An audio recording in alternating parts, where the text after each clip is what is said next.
Spider-Man, how could you? Right in front of Elsa.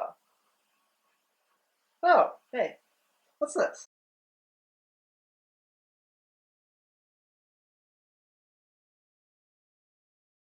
And 21% of Syrian refugees support ISIS. Because it's not a Muslim ban. Where were the protests? Where was the outrage when Obama banned all Iraqi refugees from entering the US for 6 months? The left and the mainstream media would rather see innocent Americans die at the hands of Islamic terrorists than allow Trump to be successful. The guy who helped turn in Jewish refugees to the Nazis.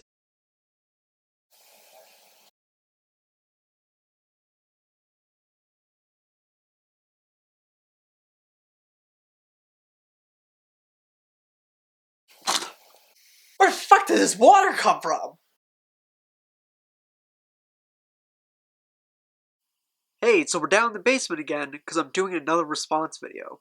That's despite the fact that I don't want this channel to just be response videos. I'm working on 2 video essays right now, and those should be ready by about the end of the month. But in the meantime, somebody sent me this video on Facebook, and it was just too good to pass up. Donald Trump in doing what he said he would do, shocker. That All Lives Matter crowd real quiet today on the Muslim ban. Here are the top 5 countries with the largest Muslim population. You'll notice that not a single Muslim from these countries is banned from entering the United States, because it's not a Muslim ban. Now, I don't really find the debate over whether or not it should be called a Muslim ban or an immigrant ban a very interesting one. But your arguments against it make absolutely no fucking sense. So why would we have to ban those specific countries in order for it to qualify as a Muslim ban? Also, that's not the reason why people are calling this a Muslim ban. They're calling it that because that was Donald Trump's own words back in the campaign. Donald J. Trump is calling for a total and complete shutdown of Muslims entering the United States. Now, he obviously couldn't do that. That's unconstitutional and illegal. When he first announced it, he said Muslim ban. He called me up, he said, put a commission together, show me the right way to do it legally. And what we did was we focused on, instead of religion, danger, which is a factual basis, not a religious basis. Perfectly legal, perfectly sensible, and that's what the ban is based on. He said Muslim ban. Put a commission together, show me the right way to do it legally. The ban that he has in place isn't exactly what he wanted. He wanted to ban all Muslims, but it gets him close to what he wants. It makes it look like he fulfilled a campaign promise. Also, he's openly said that Christians are going to be prioritized. The refugee changes you're looking to make, as it relates to persecuted Christians, do you see them as kind of a priority here? Yes. So is that enough evidence to call this a Muslim ban? I don't know. I'll leave that up to you. But your arguments against that make no sense. It's a ban based on a list of terror-linked countries that was created by the Obama administration. This point's going to be brought up later in the video, but I'm going to address it right here and now. If this was about stopping terrorism, then the list should look completely different, or at least include countries that actually have exported terrorists. So did Obama come up with that list of countries? Yes, he did. The Obama administration created a new visa program to help fast-track certain countries. Inside of that bill, there was a list of countries that were exempted from this fast-track. It wasn't set up for a ban, though. It was just saying that they wouldn't have the privilege of this visa program, and that they need to be looked at closer, not banned. Oh, you didn't know that. You just swallowed the frothing hysteria generated by the mainstream media yet again. Yeah. Frothing hysteria. Kind of like, this? The left and the mainstream media would rather see innocent Americans die at the hands of Islamic terrorists than allow Trump to be successful. 21% of Syrian refugees support ISIS. The reason why less Americans than Europeans have been killed by Islamic jihadist immigrants is because, unlike Europe, America hasn't welcomed in millions of potential Islamic jihadist immigrants. No, there's men everywhere wearing dresses. I'm telling you, it's like they're just like, New World Order, slaughter me, please. Where these wicked globalists are so threatened by human potential, they poison the water, the vaccines, the food, to turn us into a bunch of slugs. They're going to end it all in a planned dark age. End game, blueprint, global enslavement. It's free on YouTube. Go watch it. I will not give my children to the fires of Moloch with the vaccine. I know the UN in their biological diversity assessment in '96 in the notes talks about bringing back human sacrifice for Gaia. They want the energy of children. They tell your kids they got to love Justin Bieber, and then Bieber says, hand in your guns, pass the Cybersecurity Act, and the police state's good, and then your children are turned into mindless vassals. They're government operatives. They've got like evil in their eyes, hardcore. I mean, their real spirit is murder Africa, invasion force, release us. But on the surface, Where were the protests? Where was the outrage when Obama banned all Iraqi refugees from entering the US for 6 months back in 2011? So what he's talking about here was a reaction to the Kentucky case, where an Iraqi refugee's fingerprints were found on an IED explosive in Iraq. Now this was back in 2011. Back then, a review program was nowhere near how strict it is right now. What the Obama administration did was re-reviewed 58,000 Iraqi refugees who were already in the country. And they also put new regulations in place to make the reviewing system stricter for new refugees coming in. At no point was it actually banned. Now it did slow down at a period, but at no point did it completely stop. That was in reaction to a specific case which revealed holes in our vetting processes. Trump has no such excuse. He's just fear-mongering. 6 times Obama banned migrants from mostly Muslim countries, and you were completely silent. Okay, so this was actually pretty easy to track down, because the article he cited gives lists to all 6 times that they're talking about. And in each case, it was not a blanket ban. It was for specific people. So there weren't massive protests because Americans generally agree that people who recruited child soldiers in South Sudan shouldn't be allowed into this country. In all those cases, they used UN regulations, which exempted people for committing war crimes, giving money to terrorism, creating child soldiers, and so on. They were all specific people with inside the population, not a blanket ban. Obama spent 8 years dropping tens of thousands of bombs on Muslim countries, and you said absolutely nothing. Oh no, shit. That's right. We didn't say anything. There certainly weren't any protests. Nope. No protests whatsoever. We were all completely silent about that. He armed the jihadists who were responsible for creating the civil war in Syria that led to the refugee crisis. Okay, so this one, I haven't been able to confirm it. Everything I've been able to find has Julian Assange claiming that he has emails to confirm this. But I haven't found anything that actually disclosed which emails those were. So I mean, you can take this for what it is. So I want to point this out now, because he's going to use this argument a lot. And it makes no fucking sense. Now, if people actually didn't speak out about these things, he would be right to call those people hypocritical, but he wouldn't be able to call those people wrong. If you didn't point out bad things in the past, that doesn't mean that you can't change your mind and do it in the future. You can't go up to a cop and say, hey, you let that one criminal get away that one time. That means you can't go after any new criminals. That's fucking ridiculous. But Trump stops a handful of them from entering the US, and he's the dangerous racist Islamophobe. No, he's a dangerous Islamophobe because of this. Donald J. Trump is calling for a total and complete shutdown of Muslims entering the United States. And this. There were people that were cheering in the other side of New Jersey where you have large Arab populations. They were cheering as the World Trade Center came down, and that tells you something. It was well covered at the time, George. Now, I know they don't like to talk about it, but it was well covered at the time. There were people over in New Jersey that were watching it, a heavy Arab population. And because he's repeatedly branded all Muslims as being dangerous. That's the message that he's sending now, which is dangerous. Specifically to Muslim Americans who are already here. Despite the fact that refugee admissions under Trump over the course of 2017, around 50,000, will be in line with those admitted under previous administrations.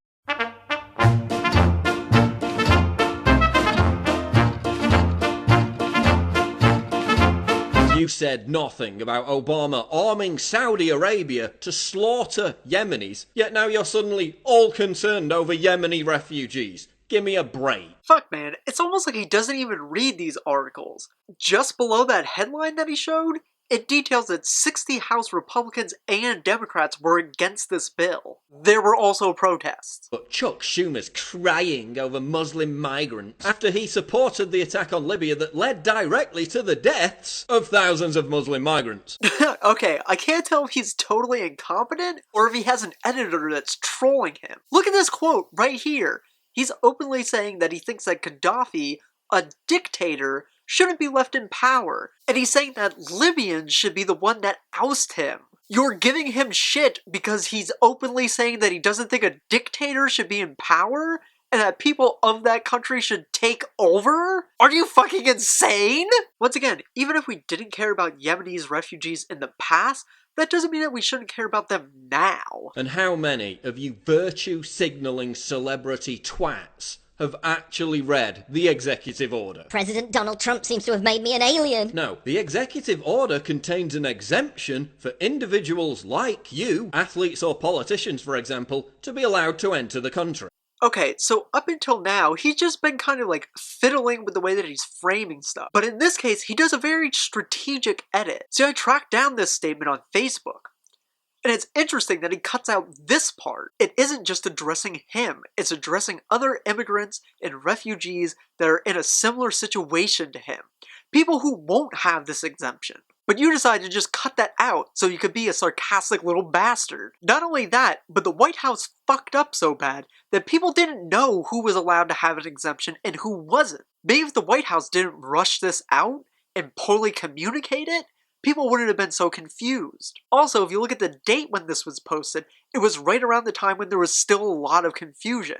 So it's easy to put out a video now condemning somebody from saying stuff back when nobody knew what the fuck was going on.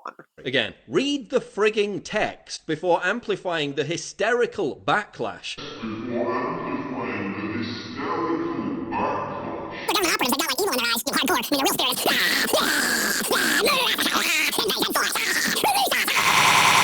That is based on media manipulation. Oh yeah, media manipulation.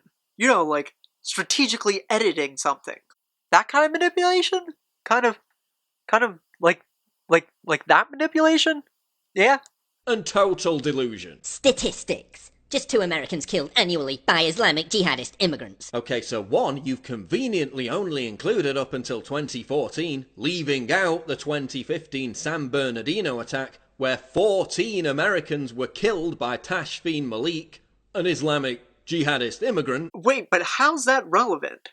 Malik was from Pakistan, and she came in on a marriage visa, which has much less scrutiny. Certainly nowhere near as much as the Syrian refugees would have. They can have up to a 2-year-long wait during the vetting process. And Farook was from America. Neither of those countries are on this ban list. But he is right about one thing. Those statistics do only go up until 2013. Now there's a reason why he doesn't show any actual statistics here, and that's because when you actually look at the statistics, it doesn't back up his fear-mongering agenda. I went and found the statistics for all American victims of terrorist attacks on American soil. So since 9/11, a total of 123 Americans have been killed by terrorist attacks. That's not just refugees. I couldn't find any up-to-date numbers on just refugees specifically. So this is the biggest possible number. This is deaths by all terrorist attacks, not just refugees. So that means that we're looking at about 12 people killed every year by terrorist attacks. Now that is higher than her number of 2, but that's because refugees are a subset of this number. But even if we just go with 12 people, that is an insanely small amount considering we have hundreds of thousands of refugees in this country. Here's another 20 vetted refugees who turned to terrorism after being allowed to enter America. So of these 20 people cited, none of them actually killed anybody. They were all arrested for lying and providing aid to terrorists. And I would like to point out that they were all caught. So the system's currently working if we were able to catch all of these people. Not only that, but the vast majority of these people came into the country in 2009 and before 2011, when our procedures were vastly increased. Also, between 2001 and 2011, when those loopholes were closed, we let in over 500,000 refugees. So those 20 people make up 0.0003% of all refugees let in. And it's even lower now that we have better rules in place. And 2, the reason why less Americans than Europeans have been killed by Islamic jihadist immigrants is because, unlike Europe, America hasn't welcomed in millions of potential Islamic jihadist immigrants. Yes, it's definitely because America hasn't let in more refugees. It's not because of, geography. No, it's not because Europe is a lot closer to the Middle East and has more porous borders than the United States does. And it's not because there's a gigantic fucking ocean in between us. Also, funnily enough, no refugees from any of the countries on that list committed terrorist attacks in Europe. In fact, the vast majority of attacks that have taken place in Europe aren't by refugees at all. They're by national citizens. Citizens who have become radicalized. President Trump's ban on refugees and immigrants from certain countries is shameful and cruel. Yeah, you're the guy who shared a stage with an ISIS supporter 9 times and said that people in the West will have to live with terrorism. Go screw yourself. Okay, so he did attend these events. Now he says that he attended them in order to get more humane treatment for Palestinians. Now, I mean, you can make the argument that he shouldn't have sat down with these people whatsoever, but I mean, that's a separate argument than just saying he sat down and talked with these people. He didn't do it to legitimize their radical beliefs. He did it to try and help an oppressed group of people. And at no point did he say we need to get used to attacks. Once again, if you actually read the article, he's saying that if you live in a major city, people are going to try and do terrorist attacks there. So everybody needs to be vigilant to prevent those attacks. How to make terrorists. 1. Ban everybody from a certain group from entering the country. 2. Wait. So you're saying that Muslims will become terrorists because Trump offended them? Wait, I thought that terrorism had nothing to do with Islam. Yeah, that sounds pretty Islamophobic if you ask me. And why would it be a good idea anyway to let in so many people who so easily resort to terrorism, as you admitted in your tweet? You utter moron. Actually, a lot of people that turn to terrorism aren't even necessarily very religious. Now, I could do an entire video on how people are radicalized. Actually, let me know in the comments if you would want to see a video about that. That would be pretty interesting. But to put it simply, there are multiple factors. And one of the main reasons is having sympathy for people that are being oppressed. And that's why this ban helps people who are trying to radicalize others, because it makes them look like victims. And it bolsters their narrative that the West and the Middle East are diametrically opposed. Their narrative is that they are either going to be destroyed by the West or they have to destroy the West. So that's why even President Bush said... I also want to speak tonight directly to Muslims throughout the world. We respect your faith. It's practiced freely by many millions of Americans, and by millions more in countries that America counts as friends. Its teachings are good and peaceful, and those who commit evil in the name of Allah blaspheme the name of Allah. The terrorists are traitors to their own faith, trying in effect to hijack Islam itself. The enemy of America is not our many Muslim friends. It is not our many Arab friends. Our enemy is a radical network of terrorists and every government that supports them. He did it specifically to make sure people couldn't use his words against America. The point here is to show we can be compatible. And blanket bans like this just reinforce the enemy's point of view. And the point isn't that it's going to turn refugees to terrorism. A lot of those refugees are fleeing terrorism. So it's very unlikely that they are going to join the people who are killing them.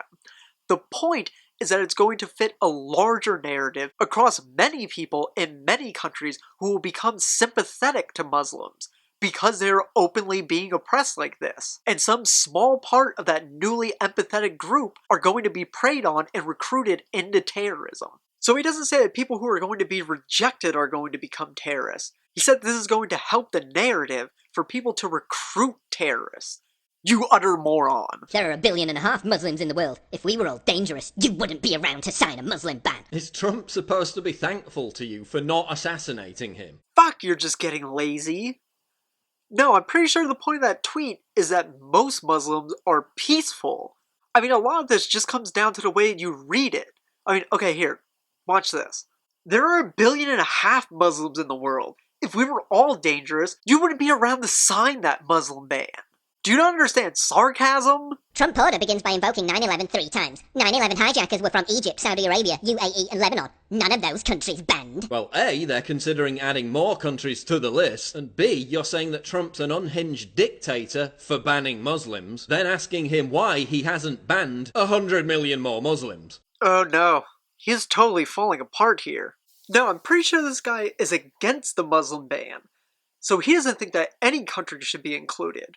His point is that if you were going to use 9/11 as a pretext, you should have used different countries, not more countries. Jesus Christ, how did fucking 9 million people watch this video? Many people negatively affected by this policy are strong supporters of the US. They've done right, not wrong, and don't deserve to be rejected. Yeah, and 21% of Syrian refugees support ISIS. A total delusion. Holy shit! Yeah, except those statistics are not about refugees.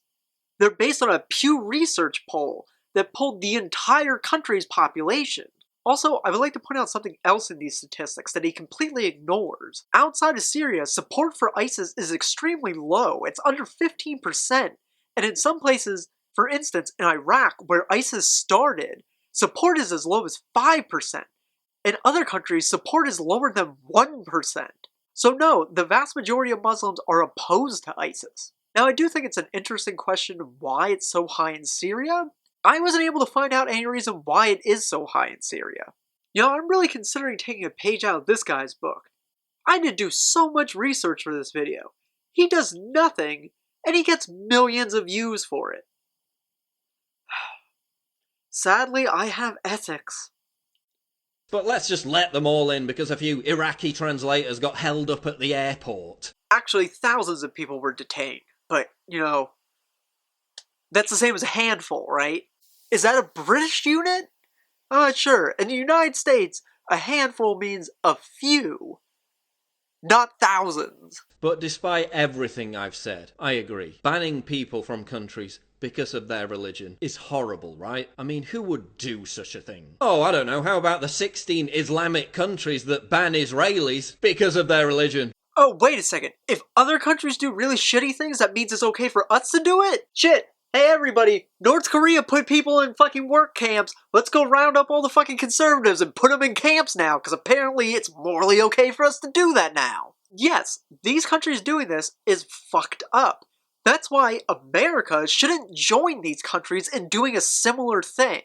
How do you think this is a good argument? And where was the outcry when one of those countries, Saudi Arabia, left 300,000 air-conditioned tents that could house 3 million refugees sitting empty? Yeah, once again, there was a lot of outrage over that.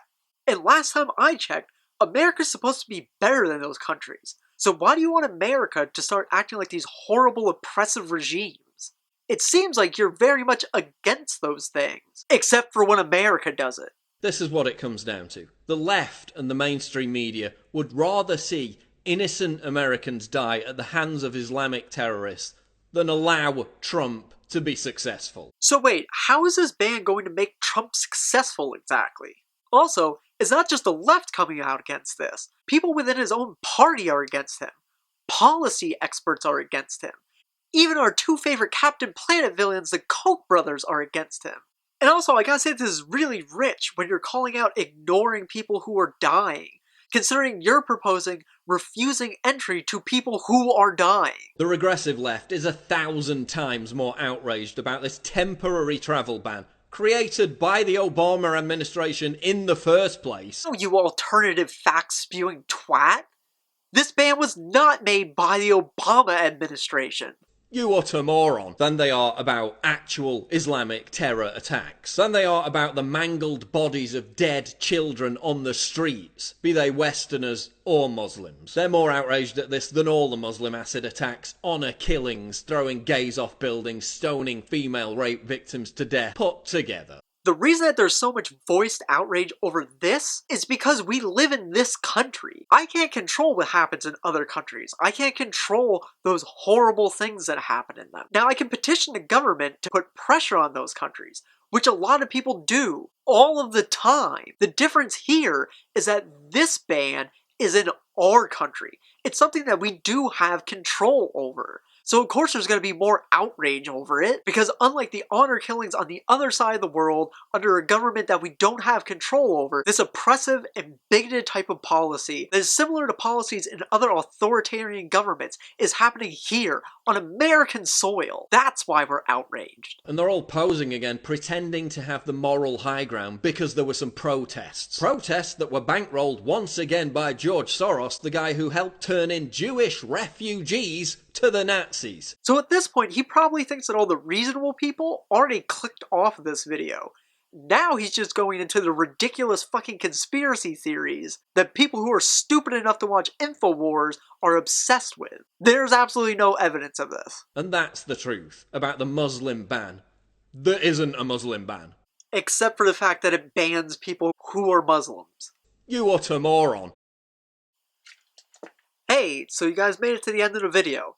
I wanted to say a big thanks and welcome to all the new people who have showed up. I really appreciate you guys sticking around and helping to support this channel. If you like this video, make sure you give it a thumbs up, share it, and subscribe for more videos. I'm going to be trying to do one response video a week and one video essay a month. So make sure you click that little bell so you get notified. Otherwise, I might get lost in your feed. Or don't. It's not that big of a deal. No, lying, I crave your attention, please. Also, Shaun and Jen just did a really good video about how the right plays to outrage culture. If you like this video, I would definitely suggest going and checking out his. It's really good.